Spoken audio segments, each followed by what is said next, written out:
আসসালামু আলাইকুম, অনেক ধন্যবাদ।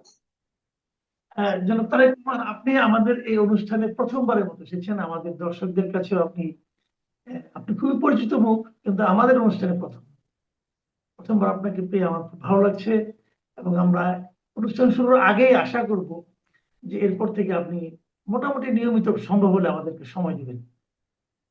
তো আমরা আলোচনা সরাসরি যাই। আপনি নিশ্চয়ই খেয়াল করেছেন যে গত দুদিন ধরে একটা বিষয় বেশ আলোচনা হচ্ছে যে এনসিপির যে মুখপাত্র আছেন, অন্তর্বর্তীকালীন সরকারের সাবেক অন্তর্বর্তীকালীন সরকারের যিনি একজন গুরুত্বপূর্ণ উপদেষ্টা ছিলেন, জনাব আসিফ মাহমুদ সজীব ভুঁইয়া, উনি একটা কথা বলেছেন যে ডিপ স্টেট নাকি ওনাদেরকে বলেছিল যে ওনারা যদি তাদের কিছু কথাবার্তা শুনেন এবং তারা 2029 সাল পর্যন্ত যেন ক্ষমতায় থাকেন, এ ধরনের কথা। 2029 সালের ব্যাপারটা কিন্তু আমরা প্রথম শুনেছিলাম অন্তর্বর্তীকালীন সরকারের ধর্ম উপদেষ্টা, উনি একবার বলেছিলেন যে ওনারা 2029 সাল পর্যন্ত থাকতে চান। এবং আসিফ মোহাম্মদ সজীব ভুঁইয়া বলছেন যে ওনারা এটা মানেননি, ওনারা গণতন্ত্রের দিকেই ওনাদের নজর ছিল। এবং ডিপ স্টেট কারা, এই প্রশ্নটা উনি এড়িয়ে গেছেন এবং বলেন নাই কারা। আপনার এই পুরো বিষয়টাকে কি মনে হয়? আসলে কি কোনো ডিপ স্টেট কাজ করেছে ওই সময়? ডিপ স্টেট কি তাদেরকে রাখতে চেয়েছে অনেকদিন? আর রাখলে তাদের কি লাভ হতো? অথবা আরো একটা প্রশ্ন, যে আদৌ কি ডিপ স্টেট বলতে কিছু এক্সিস্ট করে কিনা আমাদের? জি, অনেক ধন্যবাদ। অন্তর্বর্তীকালীন সরকারকে 5 বছর দেখার খায়েশ, এটা কাদের ছিল? এনসিপি নেতাদের। তারা বলছিল না যে যদি ডক্টর ইউনূসকে 5 বছরের জন্য পেতাম। তাদের মধ্য থেকে কিন্তু এই খায়েশটা আসছিল, আমরা যদি স্মরণ করি, তাই না? তাদের হুম। মধ্য থেকে প্রথম এটা আসছিল। সুতরাং তারাই যদি বলে যে তারা গণতন্ত্রের দিকে যেতে চায় আর অন্যরা 29 সাল পর্যন্ত থাকতে চেয়েছিল, তাদের একটা চালাকি। এবং তাদের মুখ দিয়ে এটা বের হওয়ার উদ্দেশ্য হলো তারা আগে বলে এটা দায় থেকে এড়ানোর চেষ্টা করছে যে তারাই এইটার অংশ ছিল। এটা আমার কাছে মনে হয় যে আগে ভাগেই, যেটা আগেই দেখবেন না, জামাতের আমিরকে যখন রয়টার্স জিজ্ঞাসা করছে, প্রশ্ন উত্তর পর্ব চলছে, তখন সে আগ বাড়ায় ভারতের সাথে মিটিং এর কথা বলতেছে।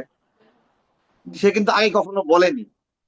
সে জানে রয়টার্স তাকে ওই প্রশ্নটা করবে এবং সেই প্রশ্নটা কোন অ্যাঙ্গেলে আসবে জানে।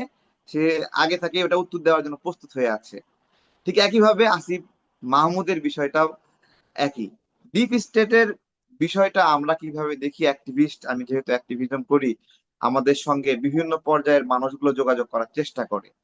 যেমন আপনার হলো অধিকারের আদিলুর রহমান স্যারের যে প্রতিষ্ঠান, আমরা যখন আন্দোলন করতাম খুব যোগাযোগ করতো, এবং সেখানের জহির মোস্তাইন, ছোটন সাহেবের নাম শোনা যায়, তারা অনেক বেশি যোগাযোগ করে আমাদের আন্দোলনটাকে আহ তারা হলো ক্যাপিটালাইজ করার চেষ্টা করতো আর কি।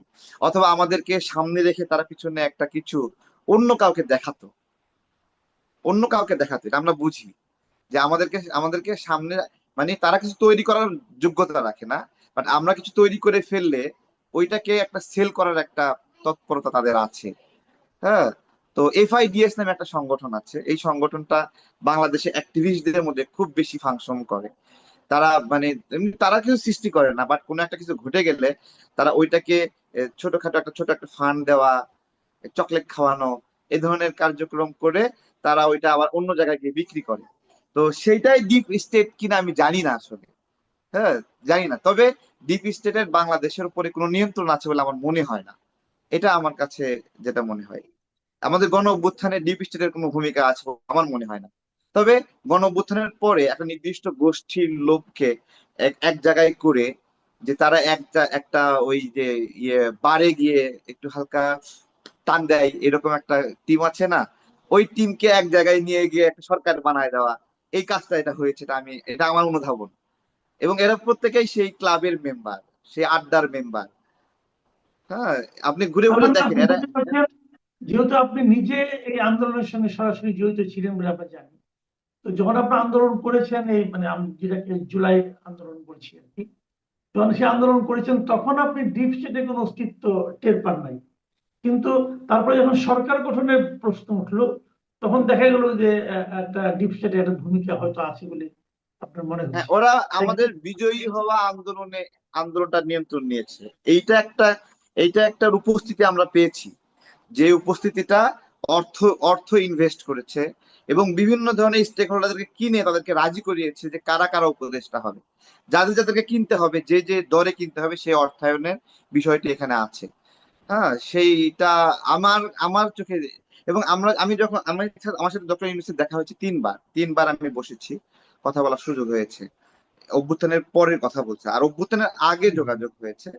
তো অভ্যুত্থানের আগে যোগাযোগ হয়েছে যখন ওনার নামে মামলা হলো, গ্রেপ্তার পরোয়ানা নেওয়া হলো, তখন আমি ওনার হুম। জন্য প্রতিবাদ করেছিলাম, প্রোটেস্ট করেছিলাম এবং মশাল মিছিলও করেছিলাম আমাদের সংগঠনের পক্ষ থেকে। ছিলেন মানে আপনার তার প্রতি ভালোবাসা থেকে বিষয়টা এরকম না যে একটা আন্তর্জাতিক খ্যাতি সম্পন্ন নোবেল লরিয়েট তাকে এইভাবে ওয়ারেন্ট জারি করতেছে, আমরা একটা প্রতিবাদ করে ফেললাম। আর গণ অভ্যুত্থানের পরে তিনবার দেখা হয়েছিল এবং তিনবারই আমার প্রশ্নটা ছিল এইভাবে, আপনি নির্বাচন নিয়ে কি ভাবছেন, বা হুম। আপনি ভিন্ন কিছু ভাবছেন কিনা, জনগণের সরকার কবে আসবে। প্রত্যেকটা বার ওনার উত্তর ছিল, উনি খুবই বিরক্ত হয়ে যেতেন আমার উপরে এটা শুনলে। এবং এই তিনবার জিজ্ঞাসা যখন করছি না, তিনবার জিজ্ঞাসা করছি, চতুর্থবার থেকে যত প্রোগ্রাম হয়েছে আমাকে আর কোনোবার ডাকেনি সে, একটা বারও আর সেইটা কি ডাকেনি উত্তর? একবারে শেষ পর্যন্ত। এবং বলতো, তিনি কি ওনার উত্তর একটাই দিলেন? কথা ছিল, আমরা তো এক সরকার থেকে আরেক সরকারের হাতে দায়িত্ব দেওয়ার জন্য আসিনি, আমরা এখানে ও, কিছু করতে চাই। এই একটা একটা উত্তর তার মুখস্থ, সে একটা কথাই বারবার বলতো। তিনবার দেখা আচ্ছা, হয়েছে, তিনবার। এতদিন পরে এসে আপনার কি মনে হয়, ওই যে উনি বলতেন প্রতিবার আপনার একটা প্রশ্নের জবাবে একটাই উত্তর দিতেন যে আমরা কিছু একটা করতে চাই, আপনার কি মনে হয় যে আমাদের দেশে গণতন্ত্রের জন্য ওনারা কি কিছু একটা করতে পেরেছেন? না, উনি নিজেই তো একজন অগণতান্ত্রিক ব্যক্তি। আপনি কোন সময় বাংলাদেশের সাংবাদিকদের সামনে দাঁড়াতে দেখছেন তাকে? কখনো মুখোমুখি দাঁড়াতে দেখছেন? এখন প্রধানমন্ত্রী যেভাবে সাংবাদিকদের ডেকে কথাবার্তা বলছে, ডক্টর ইউনূস কোনোদিন বলছে? বলেনি। একজন মানুষের ভিতরে মিনিমাম সততা থাকলে সে সাংবাদিকদের সামনে আসে। ওনার মাঝে এইটুকুর ঘাটতি ছিল এবং যে জন্য উনি সাংবাদিকদের ফেস করতো না। হুম। তো এখন তাহলে এই আপনার আপনার বক্তব্য হচ্ছে যে আসিফ মোহাম্মদ সজীব ভুঁইয়া যে ডিপসেটের কাহিনী বলছেন, এটা আপনার কাছে মানে একটা মনে হচ্ছে যে নিজেদের কথাটাই নিজেদের উপর দায়টা যদি আসে, সেটাকে ঢাকা দেওয়ার জন্য আগে ভাগে উনি আরেক দিকে চাপাচ্ছেন একটা কল্পিত কোনো অবয়বের উপর। না, আমি আপনাদেরকে বলি, এই গণ অভ্যুত্থানের পরে ডাকসুর এখানে একটা ছোট আড্ডা বসতো। এই আড্ডা থেকে এই যে আক্তার আছে না, আক্তারের পিএস আতিক, তারপরে সার্জিসের পিএস টিএস, এরা মিলে এখানে নিয়মিত আড্ডা দিত, আর এখান থেকে ঠিক হতো কোন দপ্তরে কাকে বসাবে এবং দর কত। এবং এখানে সরকারি ওএসডি হওয়া বিভিন্ন কর্মকর্তারা গিয়ে সিরিয়াল দিত। হ্যাঁ, তারা এখানে সিরিয়াল দিত, অপেক্ষা ঘন্টার পরে ঘন্টা, সারা দিন বসে থেকে রাত্রে একটু কথা বলে চলে যেত। তার পদ পদবিটা ঠিক করতো টাকা পয়সার বিনিময়ে। তো তারা শেষে গিয়ে কি অভিযোগ দিল, যে সরকারের অন্য সিনিয়র বৃদ্ধ উপদেষ্টাদের জন্য তারা কাজ করতে নাই। তো এইটা হলো একটা বিষয়। আপনারা আমরা কিন্তু এই বিষয়গুলো দেখায়, একসাথে আন্দোলন সংগ্রাম করছি তো, আমরা দেখাই এটা। এই যে ডাকসুর ওখানে চিপায় বসে যে এখানে লিস্ট করতো, সিরিয়াল করতো, এবং আপনার হলো দেখা করতে হলো টাকা লাগবে, টাকা না দিয়ে, মিনিমাম টাকা না দিয়ে আপনি সন্তুষ্ট না করলে তারা দেখা করবে না। এরকম ছিল সিচুয়েশন ওই সময়। কিন্তু আপনি যে যে দুর্নীতির অভিযোগ করছেন, আসিফ মাহমুদ সজীব ভুঁইয়া তো তার সম্পদের হিসাব দিয়েছেন, নাহিদ ইসলামও হিসাব দিয়েছেন। আচ্ছা, আমি এবং দাঁড়ান দাঁড়ান দাঁড়ান। একটু দাঁড়ান, একটু হ্যাঁ, একটু দাঁড়ান। আসিফ মাহমুদ সম্পদের হিসাব দিছে, এই এই ছেলেটা যে বিয়ে করছে, এই জলজ্যান্ত, এই 5 ফুট সাইজের একটা বউ, সেই বউকে লুকায় রাখছে, আপনারা কেউ বের করতে পারেন নাই। বউ একটা সামাজিক বিষয়, বিয়ে একটা সামাজিক বিষয়, বিয়ে করে ফেলাইছে, আপনারা কেউ বের করতে পারেননি, আর টাকা বই রাখছে, আপনি বের করতে পারবেন?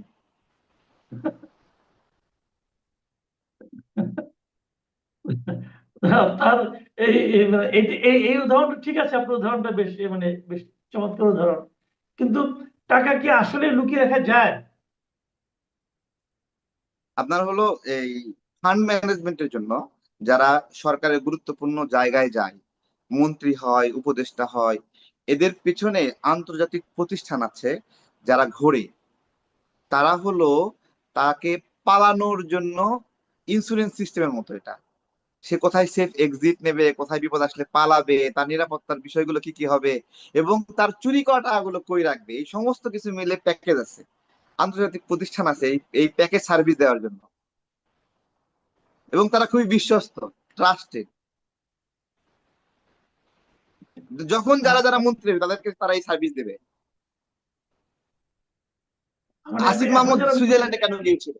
আসিফ মাহমুদকে সুইজারল্যান্ডে কে নিয়েছিল, কেন গিয়েছিল সে, বলেন? সুইজারল্যান্ডে তো বাংলাদেশের জনসংখ্যা নাই অতটা, সে ওখানে ওখানেই কেন গেল?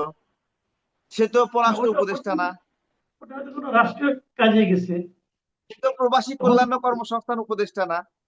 বা সুইজারল্যান্ডের সাথে তো বাংলাদেশের বাণিজ্যিক সম্পর্ক নাই, সুইজারল্যান্ডে কেন গেল? কারণ ওইখানে গিয়ে ফিঙ্গারপ্রিন্ট দিয়ে আসছে। কারণ আপনি যে অভিযোগটা করছেন এই অভিযোগটা তো আপনি প্রমাণ করতে পারবেন, তাই না? না, সুইজারল্যান্ডে কেন যদি উনি গেছে চ্যালেঞ্জ সে? করেন।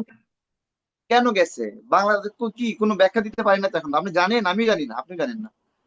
না, আমি যাই না, আমি যাই না। ওই তো, সে তো প্রবাসী কল্যাণ মন্ত্রণালয় মন্ত্রী না, তো পররাষ্ট্রমন্ত্রী না। সে কি কি মন্ত্রী ছিল বলেন? সেই মন্ত্রীর সুইজারল্যান্ডে কোনো কাজ আছে? থাকতে পারে, দুবাইয়ে কাজ থাকতে পারে, বাংলাদেশের সাথে অনেক ফাংশন আছে দুবাইয়ে, সৌদি আরবে আছে, সুইজারল্যান্ডে কেন? সুইজারল্যান্ড একটা অপ্রাসঙ্গিক রাষ্ট্র বাংলাদেশের জন্য। এখানে যারা যায় তারা চুরি করা টাকা রেখে ফিঙ্গারপ্রিন্ট দেওয়ার জন্য যায়, এবং ওইটা সরাসরি নিজেকে যেতে হয়। ওখানে তো আসিফ মাহমুদ ছাড়া আরো একজন উপদেষ্টা গিয়েছিলেন, ওনার ব্যাপারে ওই কি একই গেছে, ঘটনা? একই একই ঘটনা, একই ঘটনা। হুম। আচ্ছা, ঠিক আছে, আমরা তবু ডিপ স্টেট যে থাকে, আপনি কি মনে করেন না ডিপ স্টেটে বলতে উনি কাকে বুঝিয়েছেন, কাদেরকে বুঝিয়েছেন, সেগুলো প্রকাশ করাটা ওনার একটা দায়িত্বের মধ্যে পড়ে? যদি উনি অভিযোগটা উত্থাপন করেন, তাহলে তাদের নামগুলো প্রকাশ করা কি তার দায়িত্বের মধ্যে পড়ে না? না না, ওরা এগুলো প্রকাশ করবে কি? নিজেরাই যায়, ওই জানে, ওইটুকু বললেই নিউজ টিউজ হবে, নিজেরাই এগুলোতে জড়িত, এই কাজগুলো করেছে। এবং এই গণ অভ্যুত্থানের পরে আমরা যারা আন্দোলনে খুব ভালো ভূমিকা রেখেছি, সাহসের সাথে লড়াই করেছি, জেল জুলুমের শিকার হয়েছি, তারা আমরা ওই যে চক্রটা না, ওই চক্রটার আশেপাশেও ভিড়তে পারি নাই, বা ওইটা জানার চেষ্টা করে লাভ হয় নাই। হ্যাঁ, মানে আপনি বিরাট চেষ্টা মনে করছে। আছে ওই সময় কোথায় থেকে যেন একটা লিস্ট আসতো, বারবার উপদেষ্টা কারা কারা হবে, একটা লিস্ট আসতো, গায়েবী লিস্ট আসতো। হ্যাঁ, এটা রাজনৈতিক নেতৃবৃন্দ দেয়নি, এটা এটা বিএনপির পক্ষ থেকে দেওয়া হয়নি, জামাতের পক্ষ থেকে দেওয়া হয়নি, একটা লিস্ট আসতো গায়েব থেকে। আচ্ছা, আমি এখন একটু অন্য প্রসঙ্গে যাই। মাত্রই আমাদের আহ, মহান স্বাধীনতা দিবস পালিত হলো, এবং স্বাধীনতা দিবসের পর কতগুলি ঘটনা ঘটেছে এর মধ্যে। আমি একটা ঘটনা বলি যে এলজিআইডি মন্ত্রী, আমাদের বিএনপি মহাসচিব, উনি বলেছেন, আজকে বলেছেন যে স্বাধীনতার 55 বছর পরও পাকিস্তানপন্থী অপশক্তি নতুন রূপে মাথা চাড়া দিয়ে উঠছে। ওনার এই কথাটাকে আপনি আসলে কিভাবে দেখেন? আচ্ছা, উনি যে এই কথা বলেছেন, আমি সম্মানের সাথে জিজ্ঞাসা করি, এই যে পাকিস্তান পন্থী লোকগুলো মাথা চাড়াতে দাঁড়াইছে, এইখানে ওনাদের কোনো দায় আছে কিনা, ওনাদের কিছু দায় আছে কিনা জিজ্ঞেস করছি, কিছু দায় আছে কিনা? ওনারা তো এইটুকু বলতে পারত যে হলো সবাইকে নির্বাচন চায়, ওনারা জিততো সবাই মিলে নির্বাচন হলেও, আরো ভালোভাবে জিততো। ওনাদের দায় আছে কিনা শক্তভাবে বলেনি কেন? আমি সবসময় বিএনপি কে দায়ী করি, একবারে শুরু থেকে, এই যে 18 মাস ধরে শাসন করলো, শুধুমাত্র বিএনপি ছাড় দিয়ে এই পর্যন্ত নিয়ে এসেছে। কেন ছাড় দিছে? এই দায় বিএনপি কে নিতে হবে, এবং এই পরিবেশ পরিস্থিতি গুলো তৈরি করছে তারা, ধীরে ধীরে ধীরে ধীরে জায়গায় জায়গায় এই যে রাজাকারদেরকে এস্টাবলিশমেন্ট করছে। দেখেন, একটা একটা শিক্ষিত আলবদরের রংপুর বিভাগীয় প্রধান, সে সংসদে গিয়ে গড়বড় করে রাজাকারদেরকে শহীদ বলে বলে ফেলছে। হ্যাঁ, এবং বিএনপি ওখান থেকে চুপ করে বলতেছে ঠিক আছে, সেগুলো অন্তর্ভুক্ত করা হবে। তো ওনাদের দায় আছে না? খালি মুখে বললে হবে? কেউ তো একজন হই হুল্লার করে সেখানে প্রতিবাদ করলো না, তাই না? জামাত যে হই হুল্লার করছে রাষ্ট্রপতি ওখানে ঢোকার সময়, তার 10 ভাগের 1 ভাগ হই হুল্লার করতো একটু রাজাকারদেরকে শহীদ বলার সময়। তো আপনি কি মনে করেন যে এই আপনি আপনি দায়িত্ব দিচ্ছেন বিএনপি, তার মানে আপনি বলতে চাচ্ছেন যদি নির্বাচনটা ইনক্লুসিভ হতো, অথবা আজকে জামাত যে প্রধান বিরোধী দল হিসেবে আবির্ভূত হয়েছে, এই সবই বিএনপি চেয়েছে আমি বলে হয়েছে? আমি দেখেন, ধরেন আওয়ামী লীগ নামেও না, আওয়ামী লীগের বেশ ভালো ভালো ব্যবসায়ী, সমাজসেবক, সমাজকর্মী যারা আছে, যারা নির্বাচনে অংশগ্রহণ করতে পারতো। এই ধরনের মানুষগুলো যদি এই নির্বাচনে অংশগ্রহণ করতো, স্বতন্ত্রভাবেই করতো। আবার বিএনপির যে সকল বিদ্রোহী প্রার্থী ছিল, সেই সকল বিদ্রোহী প্রার্থী যদি না থাকতো, তাহলে জামাত 5টা আসন পাইতো বলেন? বিএনপির বিদ্রোহী প্রার্থী না থাকলে জামাত 5টা আসন পাইতো? পাইতো না।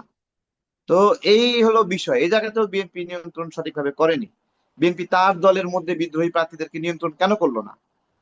যেই বিএনপির যেই বিদ্রোহী প্রার্থী ছিল, সেই জামাতের টাকা দিয়ে নির্বাচন করছে। বিএনপি যেখানে যেখানে বিদ্রোহী প্রার্থী ছিল, ওই ব্যক্তি জামাতের টাকা দিয়ে নির্বাচন করছে জামাতকে বিজয়ী করার জন্য। আর এগুলো আরেকটা ভুল হবে এদেরকে যদি বিএনপি আবার দলে ফেরত নেয়। এরা জামাতের টাকা খেয়ে এই অন্যায়টা করছে, এই ক্রাইমটা করছে। এবং আজকে জামাতের সংসদে যাওয়ার পিছনে এই বিদ্রোহী প্রার্থীগুলো দায়ী আছে। এরা আদতে বিএনপি বিএনপি জিয়ার সৈনিকগুলো স্লোগান দিচ্ছে, বাট এরা জামাতের লোক। আমি আরেকটা প্রসঙ্গ আসতে চাই যে আজকে দেখলাম যে এক জায়গায় আমাদের প্রধানমন্ত্রী উনি একটা কথা বলেছেন যে এমন কোনো কিছু করা যাবে না যা মুক্তিযুদ্ধের ইতিহাসকে খাটো করে। তো এই কথাটা আমি একটু বলতে চাই যে আপনি নিশ্চয়ই খেয়াল করেছেন, আমি নিজেও খেয়াল করেছি যে এই যে একটা স্বাধীনতা দিবস গেল, বিভিন্ন পত্র পত্রিকায় এই নিয়ে লেখালেখি হলো এবং বিভিন্ন জায়গায় বিভিন্ন টেলিভিশন অনুষ্ঠান হলো, কিন্তু পুরো এই স্বাধীনতা দিবসে যে স্মৃতিচারণগুলো হলো, মুক্তিযুদ্ধের কথা বলা হলো, কোথাও কিন্তু আমি বঙ্গবন্ধু শেখ মুজিবের নামটা পর্যন্ত শুনলাম না, কেউ একবার উচ্চারণ করলো না। তো বঙ্গবন্ধু শেখ মুজিবের নামকে একদম উজ্জ্বল রেখে, একদম উচ্চারণ না করে কি প্রকৃত স্বাধীনতার ইতিহাসকে রচনা করা যাবে? না, ওইটা আমরা তো আওয়ামী লীগের সময়ে দেখলাম শহীদ প্রেসিডেন্ট জিয়াউর রহমানের নামটা কিভাবে বিলুপ্ত করা হয়েছিল স্বাধীনতা মুক্তিযুদ্ধ এই বিষয়গুলো থেকে। সেই প্র্যাকটিসটা তো এখনো অব্যাহত আছে ওই একই ভাবেই। এবং এটা স্বীকার করতে মানে গায়ে লাগে। বস্তুত জুলাই গণ অভ্যুত্থানের পরে আমিও বঙ্গবন্ধুকে বঙ্গবন্ধু নামে ডাকি নাই অনেক দিন, শেখ মুজিব শেখ মুজিব করে বলেছি। কিন্তু গত 2-3 দিন আমার একটা অনুধাবন ছিল, সেখান থেকে আমি আবারও বঙ্গবন্ধুকে বঙ্গবন্ধু বলেই বলছি। তো আমাদের এখানে যে ম্যাসাকারটা হয়েছে, যে আন্দোলনটা হয়েছে এবং আওয়ামী লীগের যে ভুল ছিল সামগ্রিকভাবে, ও আপনার হলো সেই নামটা নেওয়াও একটা অনেক কঠিন ছিল। যারা নিয়েছে তারা অনেক সাহসিকতার সঙ্গে নিয়েছে এবং অনেক ঝুঁকিপূর্ণ ছিল। বঙ্গবন্ধুকে বঙ্গবন্ধু বললেই এক শ্রেণীর মানুষ এসে হুমড়ি খেয়ে পড়ে গালিগালাজ করে, কিসের বঙ্গবন্ধু বা এরকম বিষয় ছিল। আওয়ামী লীগের সময়ে বঙ্গবন্ধু শেখ মুজিবুর রহমান বিষয়ে আমি অনেক বক্তব্য দিয়েছি, অনেক ধরনের কটাক্ষ করে কথা বলেছি, শেখ হাসিনাকে নিয়ে কটাক্ষ করে কথা বলেছি। ঠিক আছে, ওই সময়টাতে না আমরাও অনেকগুলো প্রেক্ষাপট ছিল, আমরা যে যে হারে নিপীড়নের শিকার হচ্ছিলাম, রাজনৈতিক অধিকার থেকে বঞ্চিত হচ্ছিলাম, অথবা স্বাভাবিকভাবে জীবন ধারণের বসবাসের অধিকার, সেখান থেকে সেই রাগ ক্ষোভ গুলো চলে আসছিল। কিন্তু কিন্তু আপনার হলো এখন আবার মনে হয় এইভাবে যে ওই বক্তব্যগুলো এখন দেখলে এরকম লাগে যে আমি কি এইভাবে বলছিলাম, ধুরো এটা কি করছে, এরকম মনে হচ্ছে। হ্যাঁ, তো মানুষের অনুধাবন সবসময় সব জায়গায় একইভাবে থাকে না। মানুষ আপনার মানুষের ভুল হয়, ভুল বক্তব্য আসে। তারপরে ভুল বক্তব্য আসার অনেকগুলো প্রেক্ষাপটও আছে। আমি আমি আপনার হলো গত 6-7 বছরে কোথাও ব্যবসা করতে পারিনি, যেখানে একটা ব্যবসা দোকান দাঁড় করানোর চেষ্টা করছি সেখানে হামলা করে একবার ভেঙে মাটির সঙ্গে মিশাই দেওয়া হয়েছে। আমার শ্বশুরের ব্যবসা পর্যন্ত ভেঙে দিয়ে প্রায় কোটি টাকার মতো ক্ষতিগ্রস্ত করা হয়েছে। কোথাও আমরা মিনিমাম নিঃশ্বাস নেওয়ার সুযোগ পাইনি। এই এই নির্যাতন তো স্বীকার করছে। এখন আমার যেরকম অনুধাবন হয় না যে আমরা ধানমন্ডি 32-এ মিছিল নিয়ে যাওয়া ঠিক হয়নি আমাদের, হ্যাঁ, নিয়ে ওখানে ভাঙচুর চলছে, আমরাও সেখানে আমাদের হাতের আঘাত সেখানে ছিল, ঠিক হয়নি। ঠিক আছে, আমরা এটা অনুভব করি আমাদের রাজনৈতিক উপলব্ধি জায়গা থেকে। আমরা যেটাই যখন ভুল হয় সেটা স্বীকার করি, কিন্তু আমাদের উপরও যারা নির্যাতন নিপীড়ন করছে তারা আবার কখনো সরি বলে না। তারা কখনো সরি বলে না না, কিন্তু। আমার কথাটা হলো কি, দেখেন আপনি যে কথাটা বললেন শুরুতে একদম, যে আওয়ামী লীগের আমলে, আওয়ামী লীগ যখন শাসন ক্ষমতায় ছিল, তারা বঙ্গবন্ধুকে একদম দেবতা বানানোর চেষ্টা করেছিল। আবার বিপরীত দিকে তারা তখন একই রকম ভাবে জিয়া রহমানকে একদম মুছে ফেলার চেষ্টা করেছে। এখন যদি আমরা আবার তার বিপরীত কাজটা করি, আমরা যদি ওই তো ওইটা বঙ্গবন্ধুর করা যাবে না। সমতার চেষ্টা করি, তাহলে ওদের সঙ্গে আমাদের পার্থক্যটা কি থাকে? না, আমাদের পার্থক্য আছে। আমরা দেখেন, আমরা মুছে ফেলা দেওয়ার আমরা তো লড়াই করছি। আপনি লড়াই করছেন, আপনি তো আওয়ামী লীগের সময় আওয়ামী লীগ সমালোচনা করছেন না? করছেন না? বাট এখন আবার অনেক বিষয়ে ফেভার দিচ্ছেন, স্বাধীনতার পক্ষে ফেভার দিচ্ছেন। তা আপনি আসলে ওই রকম না বলেই ফেভার দিচ্ছেন। আমরাও শিখছি, আমরা তো ওই অন্ধভাবে ওটা করছি না। ঠিক আছে, এটা শুরু হোক, চেঞ্জটা আসুক আস্তে আস্তে। আমি মনে করি সে জায়গা থেকে বিএনপিও তাদের এই ভুলগুলো করবে না, আরো সময় তাদের হাতে আছে, কেবল শুরু করলো ধীরে ধীরে এই জায়গাতে।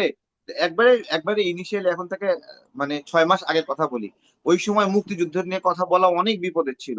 আমাদের মুক্তিযোদ্ধা স্যারদেরকে মাটিতে ফেলে দিছে না, কোনো রাজাকার কেউ কিন্তু কোনোদিন এইভাবে টেনে হিসেবে মাটিতে ফেলা হয়নি, কোন রাজাকারকেও জুতা পরায় ঘুরানো হয়নি, কিন্তু করছে না। এত কঠিন ছিল অবস্থা, সিচুয়েশন। এই সিচুয়েশনের মধ্যে আমরা যে কি প্রতিকূলতার মধ্যে কথা বলছি। আমরা যখনই কথা বলছি মুক্তিযুদ্ধ নিয়ে কথা বললে বলে ভারতের দালাল, মানে কি একটা স্যাবোটেজের শিকার হয়েছি, মানে চিন্তার বাহিরে এ কি অবস্থা তৈরি করছে। এবং এই একটা গল্প বানায় ফেলছে যে মুক্তিযুদ্ধ নিয়ে বাংলাদেশের আর রাজনীতি হবে না। হ্যাঁ, মুক্তিযুদ্ধ নিয়ে রাজনীতি হবে না, বাট পাকিস্তান পন্থীরা রাজনীতি করবে, তাদের চিন্তা নিয়ে রাজনীতি করবে, তাদের আদর্শ নিয়ে তারা হলো স্বাধীনভাবে ঘুরে বেড়াবে, একটা শ্বাসরুদ্ধকর অবস্থা। এবং আমাদের কাছে যারা বয়োজ্যেষ্ঠ মুক্তিযোদ্ধা বেঁচে আছে তারা ফোন দিয়ে আমরা যে একটু একটু কথা বলি, তো দিয়ে অনেক মানে আফসোস করে এবং কথা বলে। এবং আমরা যেহেতু তাদের প্রতিনিধি হিসেবে কথা বলি, তারা যখন আমাদের কাছে পায় এমন ভাবে জড়ায় ধরে, মনে হয় যে তাদের সঙ্গে মিশে গেছে আমি, এইরকম ভাবে। তো এই একটা সিচুয়েশন যে তৈরি করা হয়েছে, এই সিচুয়েশন থেকে আস্তে আস্তে পুরো সোসাইটি বের হয়ে আসছে। যেমন এর আগে যে স্মৃতিসৌধের প্রোগ্রাম ছিল সেখানে সব মিলে 700-800 থেকে 1000 মানুষ গিয়েছিল। এই স্মৃতিসৌধে অন্তত 1.5 লক্ষ মানুষ এইবার গিয়েছে। এবার 1.5 লক্ষ মানুষ অন্তত গিয়েছে। কোথায় 1-1.5 হাজার মানুষ ছিল, কোথায় 1.5 লক্ষ মানুষ। এবং আশা করি সামনের বছর আস্তে আস্তে এটা আরো স্বাভাবিক হবে, আরো আরো ইজি হবে। এটা আমরা চাই, এই ইজি হোক। স্মৃতিসৌধে সকল শ্রেণীর মানুষ যাবে। শহীদ মিনারে একটা শূন্যতা ছিল এর আগের শহীদ মিনারে, কেউ যায়নি, কেউ ফিল করেনি যে শহীদ মিনারে যেতে হবে। বাট এইবারে অন্তত লক্ষাধিক মানুষ এখানে সমবেত হয়েছে। তো সামনের সময়ে আমরা আরো এটা সর্বজনীন চাই। এবং এটা খুবই দুঃখজনক যে এইখানে মুক্তিযুদ্ধের পক্ষের মানুষগুলো বা মুক্তিযুদ্ধের সন্তানরা যেতে ইতস্তত করে, যে এটা মব সৃষ্টি করে কিনা, হামলা করে কিনা। এবং সেটা কিন্তু চেষ্টা করছে, কয়েক ধাপে করার চেষ্টা করছে। আপনার হলো এই যে মিষ্টি নামে একটা আমাদের বোন আছে, সে সোশ্যাল মিডিয়াতে অনেক বেশি পরিচিত। সে ফুলের মেলা দিতে গিয়েছে, সেখানে ফুল দিতে গিয়েছে, সেখানে যে তাকে একটা হ্যারাসমেন্ট করলো, জামাতের লোকগুলো মব সৃষ্টি করলো। দেখেন, তাহলে স্মৃতিসৌধের মতো একটা গুরুত্বপূর্ণ জায়গা এবং গুরুত্বপূর্ণ দিনে মুক্তিযোদ্ধার সন্তান সেখানে ফুল দিতে গেছে, সেখানে মব সৃষ্টি করে তাকে মানে জেলে পাঠায় দিল, 2 দিনের রিমান্ডও দিল।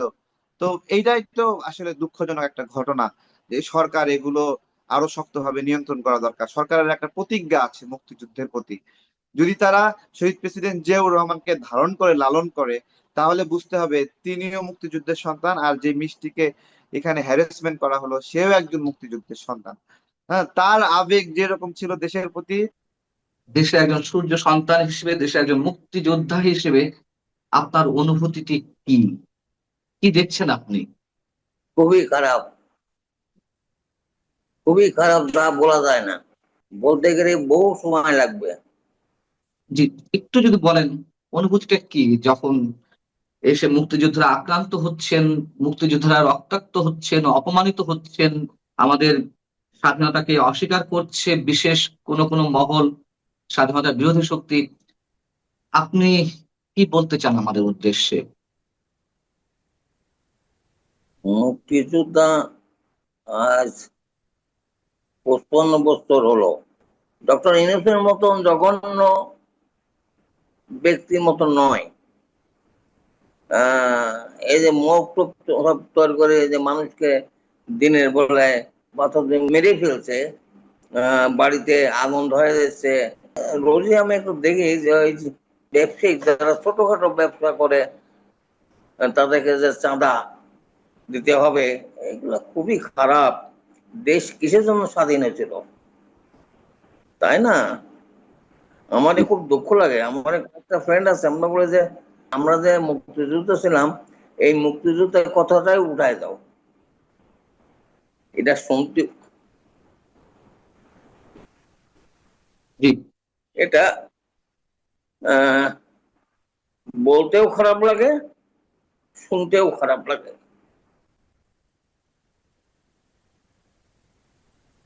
মানে মুক্তিযুদ্ধ শব্দটা উঠাই দেওয়া মানে আপনার ফ্রেন্ড যিনি বলছিলেন মানে মুক্তিযোদ্ধা বলে কোনো শব্দ থাকা উচিত নয় এই দেশে এখন, মানে এটা কষ্টের জায়গা থেকে তিনি হ্যাঁ, মন্তব্য করছিলেন।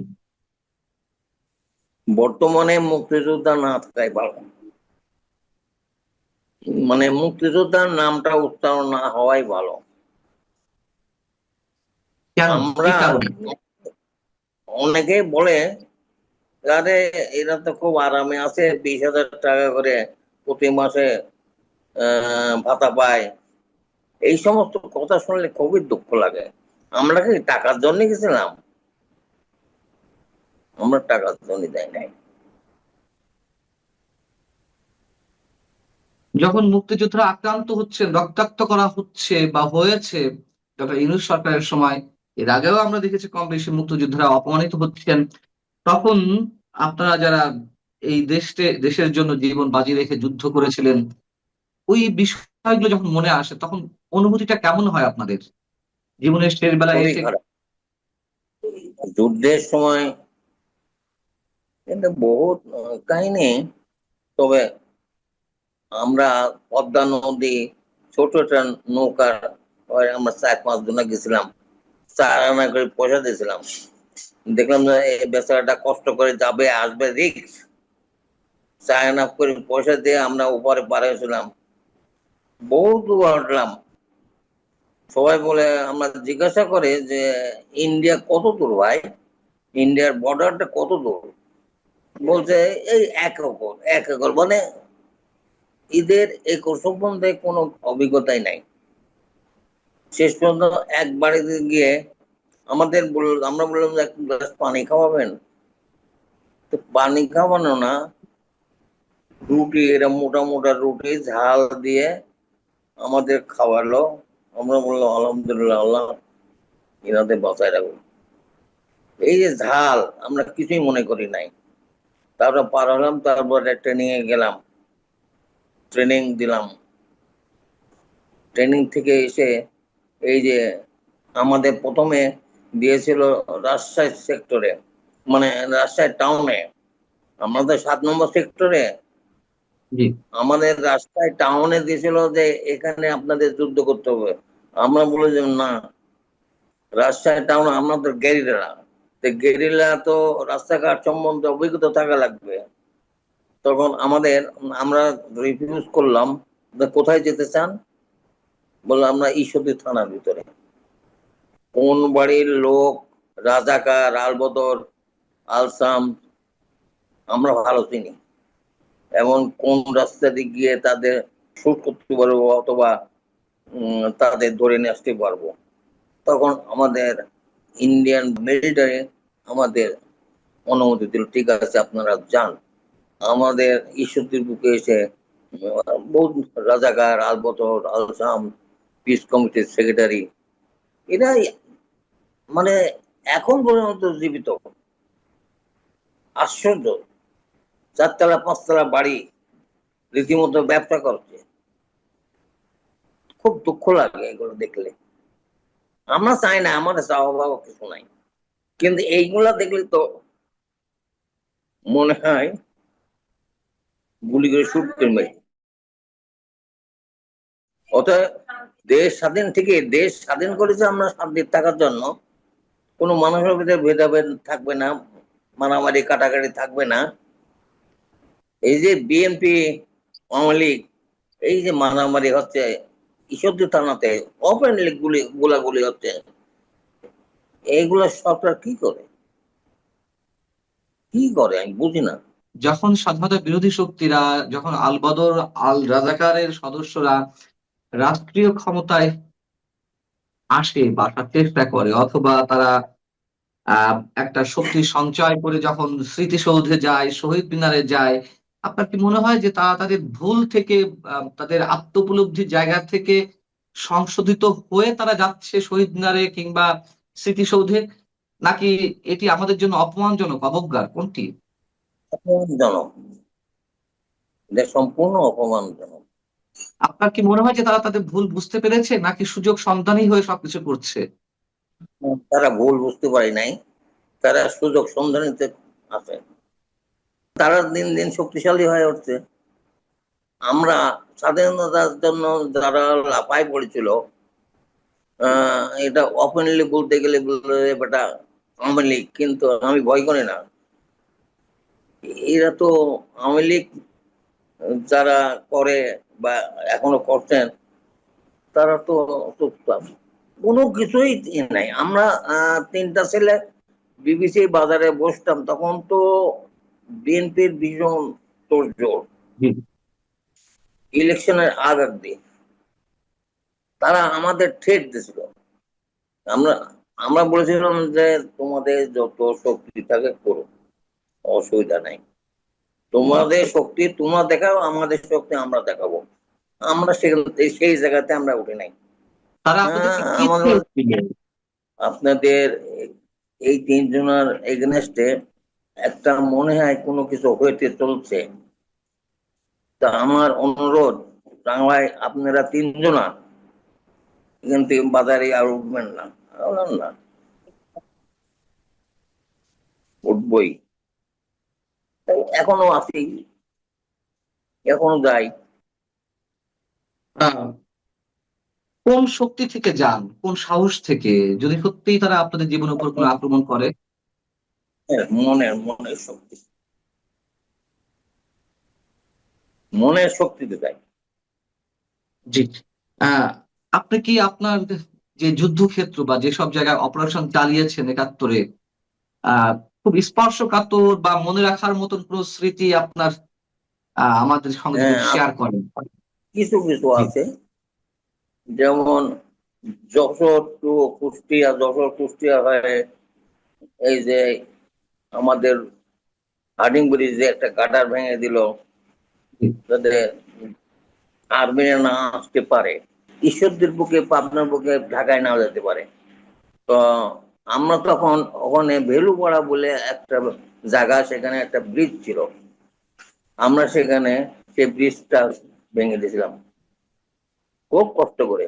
অনেকের তো অভিযোগ যে সেই সময়ও, আওয়ামী লীগের সময়ও অনেককে বঞ্চিত করা হয়েছে, বাংলাদেশকে দ্বিখণ্ডিত করা হয়েছে, বিভাজিত করা হয়েছে। আপনি কি এর সঙ্গে একমত? না, আমি কোনো সময় একমত নই। দ্বিখণ্ডিত করা হয় নাই। দ্বিখণ্ডিত করার একমাত্র পার্টি সেটা হচ্ছে জামাত। জামাত ছাড়া বিএনপি টেনপি এরা ওই ইলেকশন নেই, মারামারি। আওয়ামী লীগ যে সে স্বর্গের রাজপুত, আমি বলছি না। আওয়ামী লীগের ভিতরে কি অন্যায় অত্যাচার হয় নাই? জি। বহুত হয়েছে, বহুত। আপনার স্বপ্নের জায়গাটি কোথায়? বাংলাদেশ তো আর ঠিক সে দেখে যেতে পারবো কেন আমি জানি না। এই মুহূর্তে আমি মানে একেবারে অচল হয়ে গেছিলাম, আমার হার্টবিট করতেছিল। যাই হোক, বাংলাদেশ যারা সত্যিকারে বাংলাদেশকে ভালোবাসে, মানুষকে ভালোবাসে, সে যে পার্টিরই হোক ভালোবাসে, কিন্তু অ্যাকসেপ্ট জামাত। যারা ভালোবাসে, অন্তর দিয়ে ভালোবাসে, সবার সঙ্গে করে বসে গল্প করে, তাহলে যদি এই বাংলাদেশ সুন্দর ও সুস্থভাবে চলতে পারে, তাছাড়া না। জি। অনেক অনেক ধন্যবাদ, অনেক অনেক কৃতজ্ঞতা জনাব আব্দুর রহমান রাঙা স্যার। আপনার প্রতি আমাদের স্যালুট। আপনার মধ্যে যারা এখনো যে সূর্য সন্তানেরা বেঁচে আছেন তাদের সবার প্রতি আমাদের স্যালুট, এবং অবশ্যই সকল শহীদের উদ্দেশ্যে আমাদের আকুণ্ঠ শ্রদ্ধা। আপনি ভালো থাকবেন। দর্শক, আপনারা যারা শুনছিলেন তারাও ভালো থাকবেন। আল্লাহ হাফেজ। হচ্ছে সকল এজেন্সির একটা আলাদা, এবং হুম, সরকারের একটা চিকেন ক্যাবিনেট থাকে, তাদের সমন্বয়ে যেটা হয় এটাকে ডিপ স্টেট বলে, অর্থাৎ পলিসি মেকিং, সোজা কথা। কিন্তু আমাদের দেশের এই ডিপ স্টেট কিন্তু স্বাধীনভাবে পলিসি মেকিং করতে পারে না। তারা পরাশক্তিগুলোর পরামর্শে বা তাদের প্রেরণায় বা তাদের পরামর্শে তারা কিন্তু কাজ করে। আপনি দেখেন, এর আগে সাখাওয়াত সাহেব বলেছিল যে একটা কিচেন ক্যাবিনেট আছে, তারা যায় গুলশানে বসে, তারা যে সিদ্ধান্ত নেয় সেটা আমরা বসে থাকি, যার সিদ্ধান্ত হয়ে যায়। অর্থাৎ সরকারের ভিতরেও সরকার ছিল। হ্যাঁ, এটাই। তা এখন আমি যেটা বলছিলাম, সজীব ভুঁইয়া তিনি রাজসাক্ষী হয়ে গেলেন। শেখ হাসিনার সময় আইজিপি সাকরা রাজসাক্ষী ছিল, তখন রাজসাক্ষী হয়ে গেল। কারণ নির্বাচনটা তো আমাদের সংবিধান অনুযায়ী এটা সাংবিধানিক সরকার, সরকারের পক্ষ থেকে বলা হয়েছে অন্তর্বর্তীকালীন সরকার সাংবিধানিক সরকার। এখন এই সরকার যদি সাংবিধানিক সরকার হয়, সংবিধানে 3 মাসের ভিতরে নির্বাচন, কোনো কারণে নির্বাচন কমিশন যদি প্রস্তুত না থাকে তাহলে 6 মাসের ভিতরে নির্বাচন হতে পারে।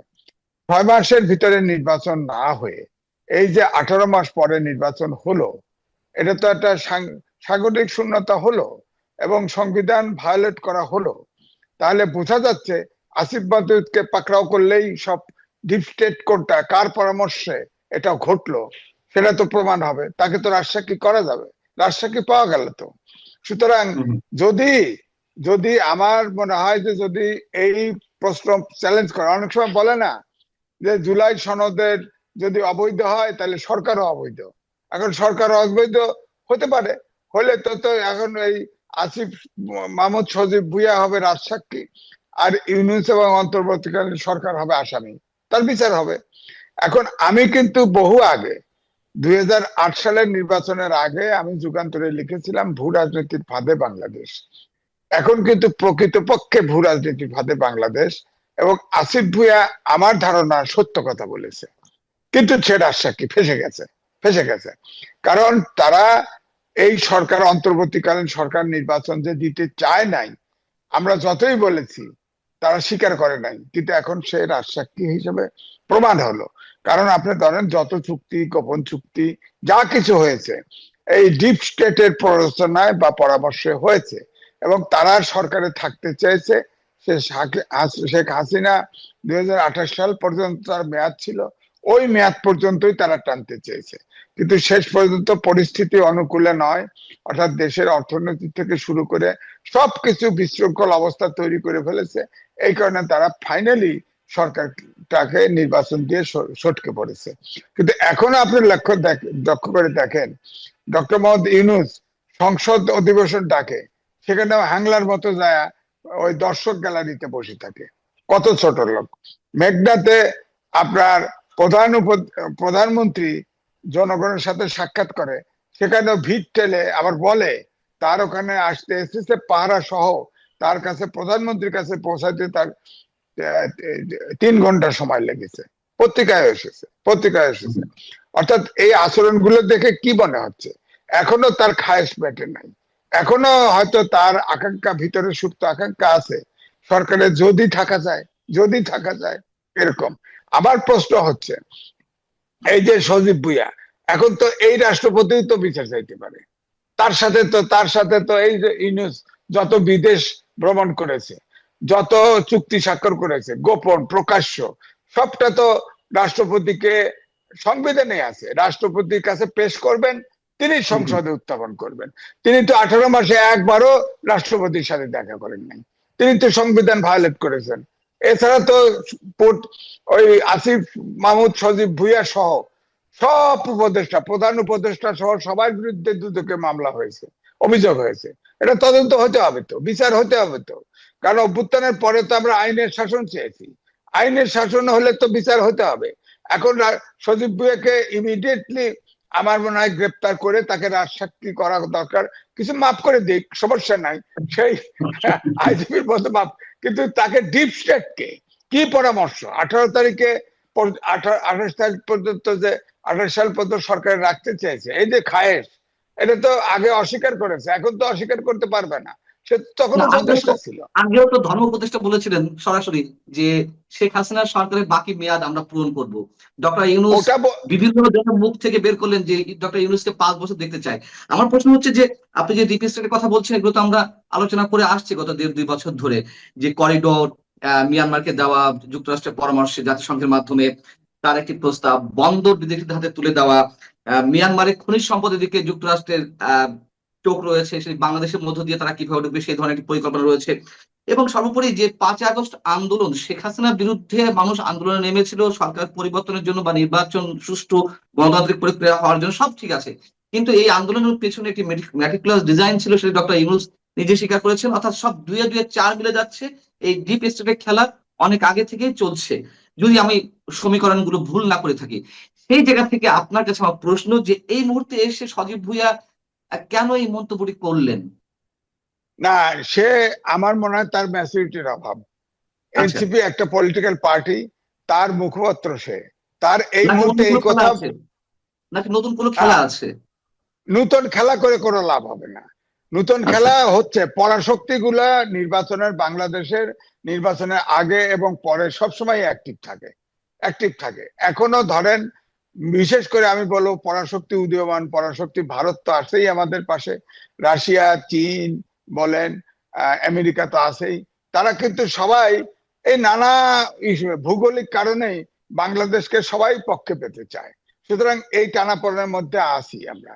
ধরেন ভারত বিশেষ করে আমাদের তিন দিকে ঘিরে আছে।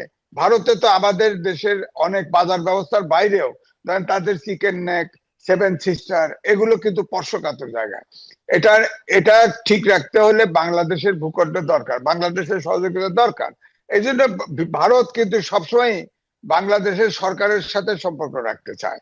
এখন আপনি দেখেন, খেয়াল করে দেখেন, বিএনপির পক্ষ থেকে আগে কিন্তু বলা হতো, আমি নিজেও বলেছি, যে গণতান্ত্রিক রাজনীতিতে একটা রাজনৈতিক দল আর একটা রাজনৈতিক দলের নিষিদ্ধ চাইতে পারে না। বিএনপির কিন্তু কিছুটা পার্থক্য হয়ে গেছে মতের। এখন কিন্তু বলছে যে আওয়ামী লীগ নিষিদ্ধ ছিল, নিষিদ্ধই থাকবে। আগে কিন্তু এই ভাষা ছিল না। সুতরাং এখন এটা কি পরাশক্তির কি ইনভলভমেন্ট আছে কিনা এটা বুঝতে হবে। তবে আমার মনে হয় এই সজীব ভুঁইয়া এই কথা বলার পরে ইমিডিয়েটলি বিএনপি তৎপর হওয়া উচিত, এবং সরকার তৎপর হওয়া উচিত, এবং দুদকও তৎপর হওয়া উচিত সরকারের পক্ষ থেকে। এই ডিপ স্টেটকে কি ষড়যন্ত্র, কারণ এগুলো তো ডক্টর মোহাম্মদ ইউনূস তার ব্যক্তিগত এনজিও এবং তার ব্যক্তিগত লোকজন বিদেশ থেকে এনে সরকারটা চালাইছে। সবার যার যার মতো এজেন্ডা ছিল। Doctor Mohammad Yunus American citizen, সুতরাং তার তো এজেন্ডা আছে। ডিপ স্টেট তো সে একাও একটা। সুতরাং এদেরকে সব পাকড়াও করে বিচার করা উচিত। বলেন। আপনি বলছেন যে এই মুহূর্তে ডিপ স্টেটের খেলা চালিয়ে লাভ নেই, কিন্তু সেই ডক্টর ইউনূসের চেয়ে আরো বেশি ডিপ স্টেটের প্রতিনিধি হিসেবে যাকে অনেকে ট্রিট করেন, ডক্টর ইউনূসের যিনি নিরাপত্তা উপদেষ্টা ছিলেন, ডক্টর খলিলুর রহমান, সেই খলিলুর রহমান যখন পররাষ্ট্রমন্ত্রী হলেন বিএনপি সরকারের, তখন কিন্তু অনেকেই বিস্মিত হয়েছেন, আপনি নিজেও বিস্মিত হয়েছেন। এবং তিনি ডক্টর ইউনূসের চেয়েও অনেক ক্ষেত্রে বড় খেলোয়াড় অনেকে মনে করেন, যে কোত্থেকে উড়ে এসে জুড়ে বসে নিরাপত্তা উপদেষ্টা হলেন অন্তর্বর্তী সরকারের, পরবর্তী আবার বিএনপি সরকারের পররাষ্ট্রমন্ত্রী হলেন। সেই জায়গা থেকে অনেকে বলেন যে ডিপ স্টেটের খেলা এখনো চলছে, পশ্চিমাদের এজেন্ডা বাস্তবায়নের জন্য সম্ভবত তাকে রাখা হয়েছে বিশেষ কোনো চাপে। আহ, তাহলে আমরা কি ধরে নিব? না, আমি বলি যে আমাদের দেশের ডিপ স্টেট এবং প্রত্যেকটা দেশে আলাদা আলাদা ডিপ স্টেট পরাশক্তির আছে। এই ডিপ একদম। স্টেট বলতে হচ্ছে মার্কিন হ্যাঁ, ডিপ স্টেট, মার্কিন ডিপ স্টেট হ্যাঁ, তাদের স্বার্থ এখানে খেলছে। হ্যাঁ, এখন এটা ঠিক। ওই পররাষ্ট্রমন্ত্রী যাকে বানানো হয়েছে সে তো অত্যন্ত বিতর্কিত। সে তো খুনের বিচারও হয় নাই। লতিফুর রহমান সাহেব যখন উপদেষ্টা ছিল, তার পিএস ছিলেন তিনি। ওই সময়ে আপনার ওই সময়ে আপনার ফরেন মিনিস্ট্রির এক নারীর সাথে তার পরকীয়া ছিল। তার স্বামী জেনে তাকে মেরে ফেলে, তারপরে সে আত্মহত্যা করে। এরপরে সে পালায়া বিদেশ চলে যায়, আমেরিকা যায়। সে আমেরিকান সিটিজেন। সে তো, আপনি পরাশক্তির যে সিটিজেন হয় তখন তো সেই দেশের প্রতি অনুগত থাকে। তার অরিজিন দেশের সাথে তো, অরিজিনাল দেশের সাথে ইন্টারেস্ট সে দেখবে না। আমাদের দেশে আপনি দেখেন, ব্রিটেনের বাংলাদেশি সিলেটি একজন আনোয়ার চৌধুরী কিন্তু আপনার রাষ্ট্রদূত হয়ে আসছিল বাংলাদেশে। সে কিন্তু আমেরিকান ইন্টারেস্ট, ব্রিটিশ ইন্টারেস্ট কিন্তু রক্ষা করেছে, বাংলাদেশের নয়। এটাই ঠিক। তো সুতরাং এখন এই যে এখন পররাষ্ট্রমন্ত্রী, তার মাধ্যমে খেলা হতে পারে। তার তো চরিত্র ফুলের মতো পবিত্র, সে করতে পারে। আর এখন তো সব পরাশক্তির ডিপ স্টেট কিন্তু অ্যাক্টিভ। খুব বাংলাদেশ নিয়ে খুব মল্লযুদ্ধ চলছে, কিন্তু সাংঘাতিক। এখন আমেরিকা আরো গোপন চুক্তির ভিতরে আরো কি করে ফেলেছে। আমেরিকা তো আপনার ডক্টর মোহাম্মদ ইউনূস আরো দুটো বড় পুরস্কার পেয়েছে, সেই পুরস্কার তো আমেরিকানরাও পায় নাই। হ্যাঁ, তো সুতরাং তিনি কিন্তু পুরোপুরি আমেরিকান, এবং তিনি কিন্তু এও শুনেছি তিনি মুসলমানও না, তিনি মুসলমানও না। সুতরাং এই দেশের প্রতি তার কোনো আনুগত্য নাই। এই জন্য আমি অনেক সময় বলি, তার পক্ষে আমি টকশো করেছি, তার পক্ষে আমি লিখেছি। তখন বড় পত্রিকা লেখে না, যখন 6 তলায় উঠায় আর নামায়, তখন কিন্তু ছোট পত্রিকায় তার পক্ষে আমার লেখাও ছিল। কিন্তু আমি এখন বোকা বনে গেছি। তখন তাকে আমি জাতীয় সম্পদ মনে করেছিলাম, আন্তর্জাতিক সুপর্ণ। আমার কাছে এখন মনে হয় একমাত্র শেখ হাসিনাই চিনছিল তাকে, ডক্টর মোহাম্মদ ইউনূসকে। বাংলাদেশের 18 কোটি লোক তাকে চেনে নাই, কিন্তু হাসিনা চিনেছিল। এখন ধরেন যদি ইউনূসের ক্ষমতায় থাকার আকাঙ্ক্ষা না থাকতো, এই সজীব ভুইয়ার এই কথা যদি অসত্য হতো, তাহলে তো তিনি 3 মাসের ভিতরে নির্বাচন দিয়ে কেটে পড়তেন। দেন নাই তো, দেন নাই। তার মানে নেপালের কথা ঠিক আছে, নেপালের মতো যদি নির্বাচন সময়ে দিত, তখন আওয়ামী লীগের প্রতি যে হেট্রেড ছিল, আওয়ামী লীগ খুব অল্প সিট পেত, নেপালের মতোই ঘটনা ঘটতো হয়তো। হ্যাঁ, কিন্তু তিনি এখন যে জায়গায় নিয়ে আসছেন, এখন তো আওয়ামী লীগ যারা পালিয়ে গেছে, টাকা অর্থ করে নিয়ে গেছে, কিন্তু যারা আছে তারা তো সমর্থক আছে, তাদের জন্মগত অধিকার আছে। তারা তো একটা, এখন বলা হচ্ছে যে রিফাইন আওয়ামী লীগ হবে।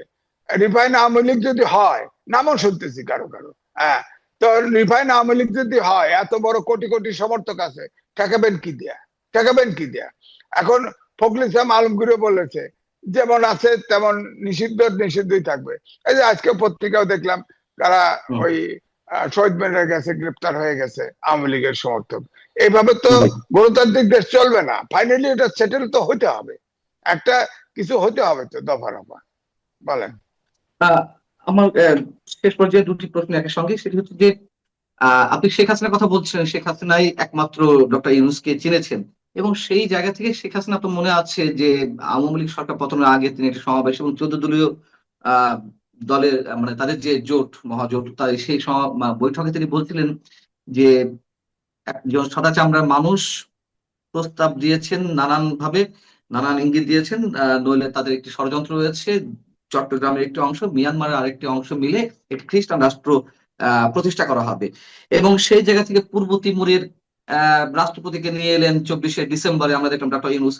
আবার ডক্টর ইউনূস, শেখ হাসিনার এই কথা পরিপ্রেক্ষিতে ভারতের সম্প্রতি একটা নিউজ ভাইরাল হয়েছে, সেখানে যুক্তরাষ্ট্রের একজন ভাড়াটে সন্ত্রাসী দিল্লি থেকে আটক হয়েছে, ইউক্রেনের 6 জন নাগরিক আটক হয়েছে। তারা মিয়ানমারের বিদ্রোহী গোষ্ঠীগুলোর কাছে বিপুল পরিমাণ ড্রোন সহ যুদ্ধাস্ত্র বা যুদ্ধ সরঞ্জাম সরবরাহ করছিল। এইসব অভিযোগ আনা হয়েছে এবং সেখান থেকে শেখ হাসিনার ওই বক্তব্যটি কোট করা হয়েছে বিভিন্ন পত্রিকায়, যে তাহলে কি তার কথাই সত্য হতে যাচ্ছে, এবং সেখানেও নিশ্চয় ডিপ স্টেটের খেলা ছিল। তাহলে কি খেলাগুলো? শোনেন, আমি যখন টেলিগ্রাফে ছিলাম, সালমান রহমানের পত্রিকা, তখন আমাকে চিটাগাং থেকে এই শেরপুর পর্যন্ত আমি পায়ে হেঁটে পাহাড় দিয়ে মুভ করেছি এবং 5-6টা রিপোর্ট করেছি। সুতরাং ওখানে কিন্তু আমি যেটা জেনেছি, আমাদের সরকারের হিল ট্যাক্সে তেমন কোনো কাজ নাই। শুধু জিয়া রহমানের সময় কিছু সেটেলার ওখানে দিছে, তাছাড়া কোনো কাজ নাই। ওটা মোটামুটি ভাবে ওখানে 98% খ্রিস্টান হয়ে গেছে, যারা সনাতন ধর্মের, ওই সেটেলার ছাড়া সব খ্রিস্টান হয়ে গেছে। এবং তখনই আমি পেয়েছি, অনেকগুলো রিপোর্ট করেছি আমি, যে ওই জোন মিলে আরাকান, আমাদের হিল ট্যাক্স, তিব্বত, মিজোরাম, এই অঞ্চল নিয়ে একটা খ্রিস্টান রাষ্ট্র হওয়ার পরিকল্পনা আছে। এবং তিনি প্রধানমন্ত্রী যে বলেছিল সাবেক শেখ হাসিনা, তিনি কিন্তু কথাটা বেঠিক বলেছেন মনে হয় না, কারণ আমি তো সাক্ষী। তারপরে ধরেন আগরতলা আমি ভ্রমণ করেছি, আগরতলার চিফ মিনিস্টার, আমি যেহেতু টিম লিডার ছিলাম, কয়েকজন সাংবাদিক, 8-10 জন সাংবাদিক গেছিলাম সেখানে, তিনি আমার সাথেই যাইতেন, এবং আমি তখন বিএসএসি ছিলাম। আমি 6টা রিপোর্ট করেছিলাম, যতগুলো চুক্তি স্বাক্ষর করেছে শেখ হাসিনা বিএনপির পক্ষে সবগুলো চুক্তির কথা কিন্তু তিনি আমার ইন্টারভিউতে বলেছিলেন। তখন আমাকে বলা হতো আমি ইন্ডিয়ান এজেন্ট। আরে ভাই, একজন সাক্ষাৎকার, চিফ মিনিস্টার মানিক সরকার সাক্ষাৎকার দিছে, তার বক্তব্য আমি টুইস্ট করতে পারি না তো। সুতরাং আমাদের দেশে এইটা এই জন্যই বলছি যে আমাদের দেশে বরাবর এই বিদেশি পরাশক্তির ডিপ স্টেট খেলা করে, এখনো করছে। এখন আপনি লক্ষ্য করে দেখবেন, এখনো খেলা করছে, এখনো দেশটা রাজনৈতিক ভাবে এখনো আমি বলবো স্থিতিশীল অবস্থায় আসে নাই, এখন কিন্তু খেলা করছে। এই বর্তমান সরকার তাকে কতটুকু অনুগত রাখা যায়, তাদের কাছ থেকে কতটুকু পারপাস রাখা যায়, আহ, এগুলো পারপাস পূরণ করা যায়, এগুলোর চেষ্টা চলছে। সাথে সাথে আওয়ামী লীগের অ্যাক্টিভিটিস নিষিদ্ধ, তাকে নিয়েও খেলা হচ্ছে। এটা কিন্তু আমাদের দেশে পলিটিক্সে পরাশক্তি এখন অ্যাক্টিভ, আমি বলবো। আমার শেষ প্রশ্ন, আমি উত্তরটি নিয়ে শেষ করব, সেটা হচ্ছে যে এই সেই আসিফ মাহমুদ সজীব ভুঁইয়া যিনি আম, গত কয়েক মাস আগে, বলা যায় 8-10 মাস আগে, একটি টেলিভিশন সাক্ষাৎকারে বলেছিলেন যদি ওই আন্দোলনের সময় আওয়ামী লীগ সরকারের পতন না হতো তাহলে তারা সশস্ত্র বিপ্লবের জন্য প্রস্তুতি নিচ্ছিল। সশস্ত্র বিপ্লব তো অস্ত্র সহকারেই করতে হয়, তাহলে তাদের কাছে নিশ্চয়ই বিপুল পরিমাণ অস্ত্র ছিল। সেই অস্ত্রগুলোর বিষয়ে কিন্তু আমরা ডক্টর ইউনূস সরকারকে কোনো ধরনের কথা বলতে দেখিনি, এখনো কোনো ধরনের কথা আমরা শুনছি না। অস্ত্রগুলো আসলে কি ও হবে, তারা কি কাজে লাগাতে পারে ভবিষ্যতে যদি থেকে থাকে? ওইটা ওইটা ডক্টর মোহাম্মদ ইউনূস তাদের ডেকে আনছিল। ডক্টর মোহাম্মদ ইউনূস একটা আন্তর্জাতিক চক্রান্তকারী, আমি বলবো, চাপাবাজি করে খায়, দেশটারে ফোকলা বানায় ফেলেছে। সে এগুলো জানে, সে ষড়যন্ত্রের অংশ ছিল।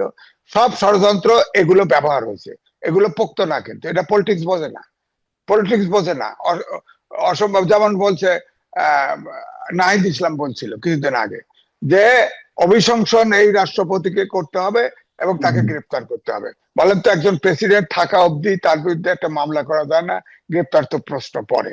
হ্যাঁ, এগুলো তো, বিতর্কিত কাজ না করেন, যদি কোনো হ্যাঁ, বিতর্কিত কাজ না করে, তিনি তো বিতর্কিত কাজ কোনো কাজ করেননি এই সময়ের না, মধ্যে। বিতর্কিত কাজ করলে তাকে যৌক্তিকভাবে সংসদে জি, অভিশংসন করতে হবে। হ্যাঁ হ্যাঁ, সেটাই সংসদে বলছিলাম। অভিশংসন, 2/3 মেজরিটি বিএনপি, বিএনপি যদি বসে থাকে চুপ করে, অভিশংসন হবে কি করে? আর আমার কথা হলো অন্যটা, অভিশংসন একজনের চাইতেই পারে, পাশ করুক আর ফেল করুক, কিন্তু একটা রাষ্ট্রপতির বিরুদ্ধে মামলা করা যায় না, একটা রাষ্ট্রপতিকে গ্রেপ্তার করা যায় না। এটাও একটা রাজনৈতিক দলের প্রধানের এই জ্ঞানটাও নাই। সুতরাং তাদের ম্যাচুরিটি দরকার আছে। তো তারা ম্যাচুর না হয়েই পলিটিক্স করছে। আর সজীব ভুঁইয়া আপনি খেয়াল করে দেখেন যে আপনার 11 দিনে 18 বার হেলিকপ্টার দৌড়াইছে না?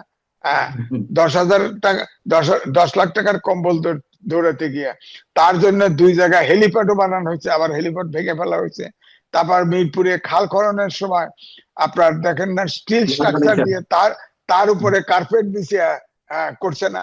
তারপরে ধরেন একটা উপদেষ্টা সারা রাত রাস্তায় ঘুরে বেড়ায়, খেয়াল করছেন না, 300 ফুটে হাঁসের মাংস খেতে যায়, ওখানে যদি বন্ধ হয়ে যায় তাহলে আপনার ওয়েস্টিনে যায় হাঁসের মাংস খায়। এগুলো এগুলো প্রশ্ন জন্ম, এগুলো তার মেসিউরিটির এপিএস অভাব। এর বিরুদ্ধে, এপিএস এর বিরুদ্ধে 400 কোটি টাকা দুর্নীতির অভিযোগও উঠেছে।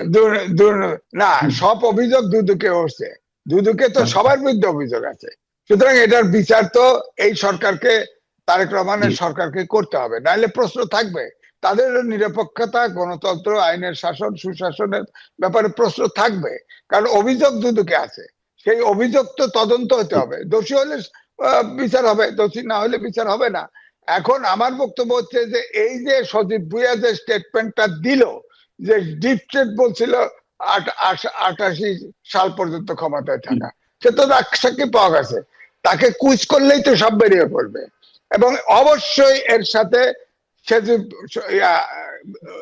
সেই চরম সত্যটি হচ্ছে, তিনি বলেছেন যে অন্তর্বর্তী সরকার অর্থাৎ ডক্টর ইউনূসের সরকার যেন 2029 সাল পর্যন্ত ক্ষমতায় থাকতে পারে, ডিপ স্টেট এমন একটা স্ট্র্যাটেজি সাজিয়ে দিয়েছিল। বুঝতে পারছেন তো, আমরা যে ডিপ স্টেটের কথা গত 1.5 থেকে 2 বছর ধরে বলে আসছি, এবং ডিপ স্টেটের খেলার অংশই ছিল এই যে তথাকথিত একটি বিপ্লব বা ছাত্র জনতার আন্দোলন 2024-এর 5 আগস্ট। সেটির পিছনে কারা কাজ করছিল, কারা খেলছিল, কাদের খেলার অংশ হিসেবে সেটি সফল হয়েছে, আমরা সেই সব কথা তো এতদিন ধরে বলে এসেছি। এখন সেই কথা খোদ সেই আন্দোলনের সামনের সারির একজন ছাত্র সমন্বয়কের মুখ থেকে বের হলো।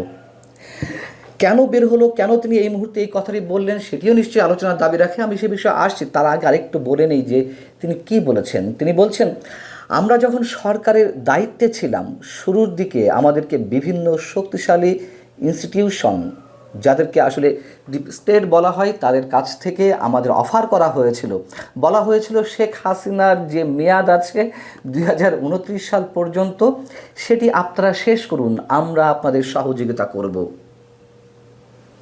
একটু আগে বলছিলাম যে এই আন্দোলন ছিল, শেখ হাসিনা সরকারের পরিবর্তন অবশ্যই দরকার ছিল, কিন্তু যেই প্রক্রিয়ায় পতনটি ঘটানো হয়েছে সেই প্রক্রিয়ার পেছনে কাদের খেলা ছিল? এবং ডক্টর ইউনূস সরকারই তো ডিপ স্টেটের অংশ। তারা থাকতে চেয়েছিল আরও কয়েক বছর, কিন্তু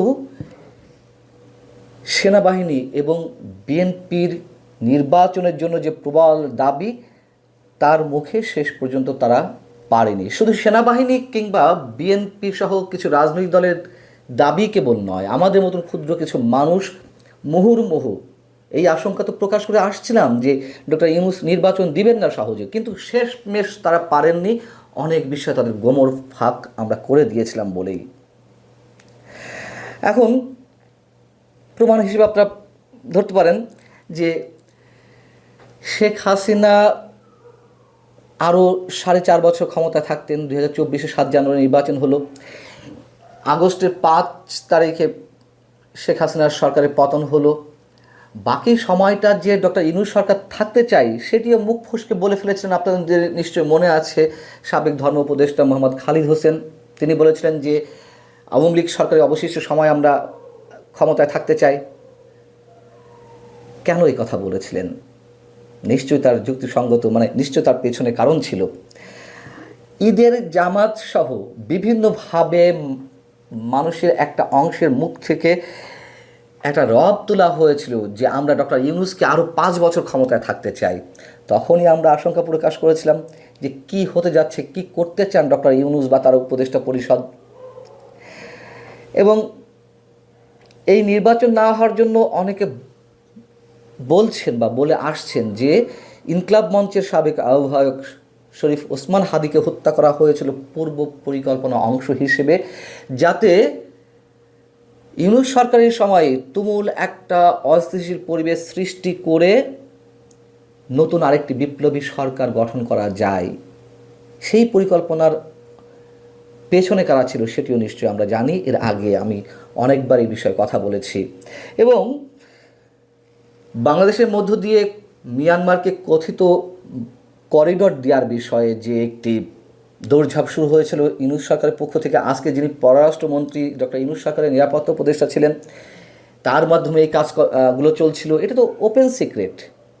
এবং একই সঙ্গে আমাদের চট্টগ্রাম বন্দর সহ বিভিন্ন বন্দর বিদেশি শক্তির হাতে তুলে দেওয়ার যে একটি বিষয়, ডিপ স্টেটের খেলার বা তাদের দাবি অনুযায়ী, সেই বিষয়গুলো তো আমরা জানি। সেগুলো তো একটা সময় বন্ধ হয়েছে, যদিও চট্টগ্রামের নিউ মুরিং টার্মিনাল সহ আরও কয়েকটি বন্দর বিদেশিদের হাতে তুলে দেওয়া হয়েছে, দিতে পেরেছে অন্তত ইউনূস সরকার। আপনাদের আর একটু মনে করিয়ে দিই যে শেখ হাসিনা তার শেষ সময় এসে এমন একটি মন্তব্য করেছিলেন যে মিয়ানমার এবং চট্টগ্রামের কিছু অংশ মিলে পূর্ব তিমুরের মতন একটি খ্রিস্টান রাষ্ট্র গঠন করতে চায় পশ্চিমারা। যদি তাদেরকে বন্দর দেওয়া হয়, যদি তাদের কথা অনুযায়ী আরও অনেক কিছু করা হয়, তাহলে তিনি পাকাপোক্তভাবে ক্ষমতা থাকতে পারবেন, এই কথা তো বলেছিলেন। এবং তার সেই কথা তো এখন অনেকাংশে সত্য বলে প্রমাণিত হচ্ছে। আমরা জানি যে কয়েকদিন আগে দিল্লি থেকে যুক্তরাষ্ট্রের ভাড়াটে সন্ত্রাসী হিসেবে একজনকে এবং ইউক্রেনের আরও 6 নাগরিককে আটক করা হলো, যেখানে ভারতের গোয়েন্দারা বলছেন যে তারা মিয়ানমারের বিদ্রোহী গোষ্ঠীর কাছে বিপুল পরিমাণ ড্রোন সহ অন্যান্য যুদ্ধ সরঞ্জাম তারা সরবরাহ করে আসছিল। এবং তাদের একটি অংশ রয়েছে, যে পরিকল্পনা রয়েছে একটা খ্রিস্টান রাষ্ট্র তৈরি করার। এবং সেটিকে কেন্দ্র করে শেখ হাসিনা সেই বক্তব্য নিয়ে গত কয়েকদিন আগে ভারতের বিভিন্ন গণমাধ্যমে এটি ব্যাপকভাবে এলো এই প্রসঙ্গটি। এবং সেই সব জায়গা থেকে এখন প্রশ্ন উঠতে পারে, তাহলে আসিফ মাহমুদ সজীব ভুঁইয়া কেন নিজের মুখ থেকে এখন ডিপ স্টেটের বিষয়ে নানান কিছু ফাঁস করছেন? আগেভাগেই বলেছি যে শেখ হাসিনা যে মন্তব্যটি করেছিলেন সেটি এখন অনেকাংশে সত্য হতে চলেছে বা প্রমাণিত হতে চলেছে। এবং আরও কিছু প্রমাণ যুক্তি তর্ক হিসেবে আপনাদের সামনে উপস্থাপন করলাম, যাতে ইউনূস সরকারের বিরুদ্ধে যে অভিযোগটি ছিল বা এনসিপির বিরুদ্ধে যে অভিযোগগুলো, এনসিপি মানে সাবেক ছাত্র সমন্বয়কদের নেতৃত্বেই তো এই দলটি গঠন হয়েছে এবং জামায়াতের পরিকল্পনা ছিল বিভিন্নভাবে এবং তাদের সাথে মিশে গেছে, সেই সব অভিযোগ তাদের প্রতিও ছিল, যাতে এখন এটি অন্যের ঘাড়ে দেয়া যায়। কিভাবে দেয়া যায়? এখন আমি মোটামুটি এটুকু বলতে পারি যে এই যে ডিপ স্টেটের প্রসঙ্গটি আসিফ মাহমুদ সজীব ভুঁইয়া তুললেন, এটির আরও একটি কারণ থাকতে পারে। সেটি হচ্ছে যে এর পরবর্তীতে যাতে এই ধরনের কোনো একটি অভিযোগ বিএনপির কাঁধে চাপানো যায়। যেহেতু বিএনপি যে নির্বাচনের মাধ্যমে ক্ষমতা এসেছে তার মাত্র 3 দিন আগে একটি বহুল বিতর্কিত চুক্তি যুক্তরাষ্ট্রের সঙ্গে করা হলো, শুল্ক চুক্তি। সেই চুক্তি সম্পর্কে নাকি বিএনপি এবং জামাত দুই দলই জানতো, তাদের সাথে যুক্তরাষ্ট্রের প্রতিনিধিরা আলাপ করেছেন। যদিও জামাত এরই মধ্যে সেটি অস্বীকার করেছে, বিএনপির পক্ষ থেকে কিছু বলা হয়নি। এবং ডিপ স্টেটের খেলা যে এখনও চলছে সে বিষয়েও আমরা জানি। এবং সেই জায়গা থেকে যাতে বিএনপির কাঁধে দোষ চাপিয়ে একটা চাপ সৃষ্টি করা যায়, সেরকম একটি পরিকল্পনা থাকতেও পারে। অতএব এটুকু নিশ্চিত করে বলা যায় যে ডিপ স্টেটের খেলা কতটা ছিল এবং আগামীতেও যে আসবে বা এখনও চলছে সে সম্পর্কে আমরা মোটামুটি নিশ্চিত। আরেকটি বিষয় এই আলোচনার সাথে একটু করতে চাই। আপনারা জানেন যে আমাদের মহান স্বাধীনতা দিবস উপলক্ষে সাভার জাতীয় স্মৃতিসৌধে অনেকেই শ্রদ্ধা জানাতে গেছেন। বিভিন্ন রাজনৈতিক দল থেকে শুরু করে বিভিন্ন সংগঠন বা সাধারণ মানুষের পক্ষ থেকে পুষ্পস্তবক অর্পণ করা হয়েছে, শ্রদ্ধাঞ্জলি নিবেদন করা হয়েছে শহীদদের উদ্দেশ্যে। সেই জায়গা থেকে জয় বাংলা জয় বঙ্গবন্ধু স্লোগান দেওয়ার অপরাধে এক শিশুসহ 2 নারীকে আটক করা হয়েছে। আমাদেরকে কেন এই চিত্র এখনো দেখতে হবে? জয় বাংলা স্লোগান, যেই জয় বাংলা স্লোগানের মধ্য দিয়ে মুক্তিযুদ্ধের সব কিছু সংগঠিত হলো এবং আমরা একটি স্বাধীন সার্বভৌম রাষ্ট্র পেলাম, 55 বছর পরে এসে সেই জয় বাংলা স্লোগান উচ্চারণ করা যাবে না? এটি তো আমরা ডক্টর ইউনূস সরকারের সময় দেখেছি। তারা তো স্বাধীনতা বিরোধী শক্তিদের সমন্বয়ে পরিচালিত হচ্ছিল। কেন এখন একটি নির্বাচিত সরকার, বিএনপি সরকারের অধীনেও আমাদেরকে এই জিনিসগুলো দেখতে হবে? আর যদি কেউ বলেন বা যদি তারা বলে থাকে যারা আটক হয়েছেন তারা আওয়ামী লীগের পক্ষ থেকে ফুল দিতে গিয়েছিলেন, অপরাধটা কি? আওয়ামী লীগের রাজনৈতিক কার্যক্রম নিষিদ্ধ। কোনো সামাজিক কর্মসূচি আওয়ামী লীগের পক্ষ থেকে কোনো সাধারণ মানুষ শহীদদের উদ্দেশ্যে ফুল দিতে পারবেন না, তা তো হতে পারে না। বঙ্গবন্ধু 32 নম্বরে কেউ শ্রদ্ধা জানাতে পারবেন না, তা তো হতে পারে না। এবং আমার কেন যেন মনে হচ্ছে যে স্বাধীনতা বিরোধী শক্তির একটি বিশাল অংশ এই সরকারের মধ্যেও ঘাপটি মেরে রয়েছে, বিশেষ করে পুলিশ প্রশাসনের মধ্যে।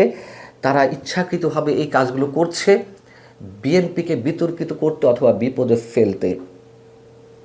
আর যদি সত্যিই বিএনপির পক্ষ থেকে এই ধরনের কোনো গ্রিন সিগন্যাল থেকে থাকে, আমি যদিও এই মুহূর্তে সেটা বিশ্বাস করতে চাই না, যদিও এই ধরনের বিতর্কিত কর্মকাণ্ড গত 1 মাসে অনেকগুলো হয়েছে, তারপরেও আমরা বিএনপির প্রতি আস্থা রাখতে চাই। মুক্তিযুদ্ধের আদর্শের প্রতি তারা অবিচল। শুধুমাত্র রাজনৈতিক জায়গা থেকে রাজনৈতিক প্রতিপক্ষ হিসেবে আওয়ামী লীগের